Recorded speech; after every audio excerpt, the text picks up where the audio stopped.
पाठ 2 पुरस्कार। कक्षा में गणित का पीरियड चल रहा था। गणित के अध्यापक ने सवाल समझाने के बाद श्याम पट पर कुछ प्रश्न लिखे और कहा, बच्चों, आप इन प्रश्नों को अपनी कॉपी में लिख लो और इन्हें घर से हल करके लाना। जो भी छात्र इन सभी प्रश्नों के सही उत्तर लिखकर लाएगा, मैं उसे पुरस्कार दूंगा। अगले दिन सभी छात्र प्रश्न हल करके ले आए। एक एक करके सभी अपनी कॉपी अध्यापक को दिखाने लगे। अध्यापक ने सबकी कॉपियां जांची, परंतु सभी छात्रों के किसी न किसी प्रश्न का उत्तर गलत था। लेकिन उनमें से एक छात्र ऐसा था जिसके सभी प्रश्नों के उत्तर बिल्कुल सही थे। अतः अध्यापक ने उसकी पीठ थपथपाई और बोले, शाबाश बेटा, तुम्हारे सभी प्रश्नों के उत्तर सही हैं।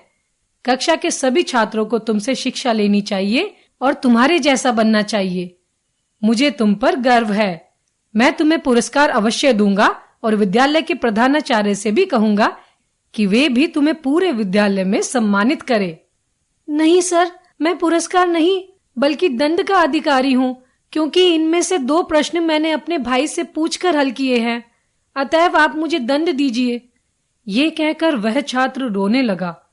अध्यापक ने उसकी बात सुनी और पुनः उसकी पीठ थपथपाते हुए कहा, बेटा, मुझे अब भी तुम पर गर्व है, क्योंकि तुम में सच बोलने का साहस है। तुम्हारे स्थान पर यदि कोई और होता तो शायद वह मुझे सच नहीं बताता। लेकिन तुमने सच बोलकर अपना ही नहीं बल्कि अपने माता पिता का सिर भी गर्व से ऊंचा कर दिया है। तुम वास्तव में पुरस्कार पाने के अधिकारी हो। ये कहकर अध्यापक ने पुरस्कार उस छात्र के हाथ में थमा दिया।